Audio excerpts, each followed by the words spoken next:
My date blew me off for not buying him sushi. I got $400 omakase instead. By user, Andrew Curting 12. Hi. So there was this event at a bar that I was planning to go to this weekend, and I asked this guy to be my date that night as I don't like being alone in crowded, unfamiliar places. At first, he seemed quite enthusiastic as he messaged me a lot about it. One time, he causally mentioned how expensive going out in icy has become, which is true, bet you. I went, no worry, I will pick up the tab and we will have a good time. I genuinely did not think of it as a big deal since I am not the most frugal person in the world. So the night before our supposed date, I wanted to confirm everything and messaged him that, well, we can also grab something to eat beforehand. What kind of food do you like? He got back to me saying there is a sushi place in Queens he wants to try. Initially, I was struck this being bizarre, as the bar is in the West Village, and if we do what he wants, I'd have to forfeit most of the night to be in Queens. And the only reason why we're even hanging out is because I wanted to go to this bar. So I made a logical response, suggesting we could get something else near the bar. He became unresponsive. When I pressed for a confirmation from him for the itinerary, he said he needed to think about it. At this point, I'd realized he really takes me for a meal ticket. He's trying to get me capitulated to his demands as it's already Friday night and I am running out of options of people still free and available, which as a matter of fact I was. He really derailed my plan, and I pulled out my phone and booked myself a $400 17 course omakase at a very nice place in the village. I had blast with the insanely delicious meal, and I posted the picture of the sushi to my Instagram stories. He messaged me later, claiming he's sorry, he got busy with family, blah blah blah. I blocked him immediately. You took apart my fish tank. We both sink to the bottom. By user Bendy 4848. So to keep it simple, yesterday I got a Siamese fighting fish, or known as a betta fish, named Eclipse, due to obvious reasons.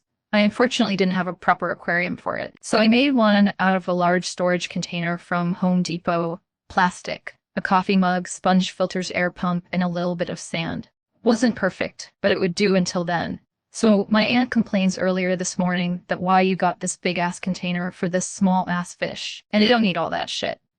For those who don't know, betta fish needed at least a 5-gallon tank. So I tried explaining to her that this isn't one of those carnival goldfish and needs certain criteria to thrive. And that didn't work. Anyway, I leave off of school. I get a call from my girlfriend. God, I fucking love her. That I can have her old 30-gallon aquarium filter and heater. I leave 2 hours early from school to put Eclipse in his new home, only to find that she took upon herself to dismantle my makeshift fish tank piece by piece, leaving Eclipse dead in a Tupperware bowl filled with freezing cold water in the middle of my bedroom floor. When I confronted her, she said, I told you, her don't eat all that shit, and that's what fish do. They swim and die. So once she left to run errands, I went into the living room and grabbed her picture of her deceased grandfather. The only thing she has left related to him, and I dismantled the frame bit by bit. And when she comes back home, where she's gonna find the picture? At the bottom of the bowl, torn in shreds, in freezing cold water, in the middle of her broom floor. Sure, it might be a fish, but it was my fish. My money, my joy. Literally murdered in cold blood.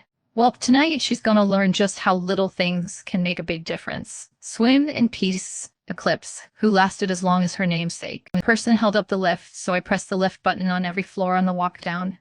My user Sunlit Flowers was about to take out a bunch of rubbish and press the button for the lift. Nothing happens for a few minutes, and I can hear people talking from the floor above where they must be holding up the lift. I pressed the button a few more times, which they must have heard because I could follow half their conversation. Still no movement in the lift. After a few more minutes, I get impatient and take the stairs instead, managed to press the lift button on each floor whilst juggling my bin bags. By the time I made it down and had thrown away all my rubbish, I got the satisfaction of seeing the lift stop at the last 2 floors and someone walking out with a very annoyed look on her face. Till Doctor is in the title, really. You took apart my fish tank. We both sink to the bottom. Update by user Bendy 4848. Now, what you've all been waiting for. The update. So, about 2 hours after posting the OG, she got home and saw the carnage of my actions. And I never heard such a shrill scream in my life. And what's make it worse is that I couldn't help but that. You see, this isn't the first time she's disregarded something of mine. This will be the last, though. What makes this different is that it's a living animal involved. She ridiculed my girlfriend in public. She took $100 my cousin got for me for my B-Day and held on to it. That was a year and a half ago. She's misplaced a scrapbook full of letters from my mother during her stay at the nursing home. She passed away in 2019, and none of those incidents got responses from me. At the time, I thought everything was happening for a reason. But this was the last time I was gonna sit there and do shit about it. You see, I have something about people. The only language that everyone truly knows and understands is violence. Anyway, she started crying. Cried so much she could fill her own damn aquarium. Once she got done bawling her eyes out, she stormed into my room and questioned me about it. I simply told her it doesn't feel good, does it? To have your shit disregarded? I bet it doesn't. Besides, didn't your grandpa hate you because you refused to look after his grandson? He never wanted to see you again. That includes beyond the grave. She then proceeded to threaten to have me arrested for destruction for property. I argued that I could do the same for animal cruelty abuse. After an hour or so of this, she finally said that one day you're gonna learn to stop touching people's shit, and proceeded to leave the room. I responded, and you learned that lesson today. Was that disrespectful? Oh, for sure. You can call me a monster, an asshole, a demon, a piece of shit, all of the above for all I care. None of that stopped me from having something I haven't had in a while, a good night's sleep. Now, some people were saying that the fish was good as dead anyway. And yes, I bought the fish not knowing what it needed. So I went to my friends over at Roberta Fish and they gave me the idea of a makeshift tank. And yes, everything was perfectly safe for eclipse. The plastic storage bin was cleaned and rinsed and filled with room temp water along with the water conditioner. It had the coffee mug to hide in. It had the sponge and air pump as the filter. It had a small heater next to it. Not too close, didn't want to melt a hole in it. It even had some sand in it. Sure, it wasn't the best thing. But I can assure you, if she didn't touch that tank, you can also argue that I only had it for a day. Why does that matter? If you had a puppy for a day and your loved one took away everything it needed and left it outside, how would you feel? Some people would say they aren't the same thing, but it is. They're living beings, creatures that could have lasted years. Things that people love, things that people love, things that people love, things that people care for. If that makes me a psychopath, then lock me the fuck up because I'm sick of people disregarding my belongings. Swim in peace, Eclipse. P.S. I think I need to point out that my aunt doesn't own the house. My uncle does. And he already told me I'm not going anywhere. So I don't need to worry about that. At the time, my boyfriend chronically lied and cheated on me, so I stole his mom. By user brief, percentage 254. When I was 23, I was in my first somewhat long-term relationship and my first relationship in which we lived together. It was a bit rocky. We both caused a lot of problems in the relationship, but we finally broke up when I found out my boyfriend had been cheating on me regularly. He had also been lying about working an unpaid internship that would have transitioned to a job, which allowed him to spend hours going out with other women and excused his lack of income. So I was partly supporting him financially, along with his mom, who he was also lying to. So even though my relationship with him was never stable, his mom loved me and would often openly take my side when we were fighting. She had 4 sons and no daughters, and she told me she considered me the daughter she never had. So when the cheating and lying was uncovered, it wasn't hard to get her to take my side.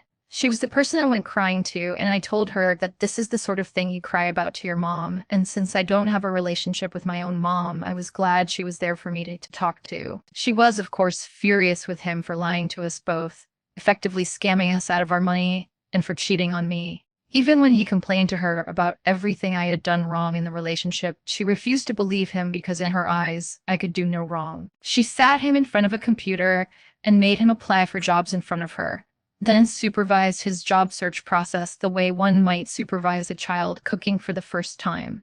Once he found a job, she made him pay us both back for the money we spent supporting him while he was lying to us. After he had finished paying us back and moved out of her place, she spoke to him rarely and was very clear that she no longer trusted him. She even warned his next girlfriend that he was a cheater.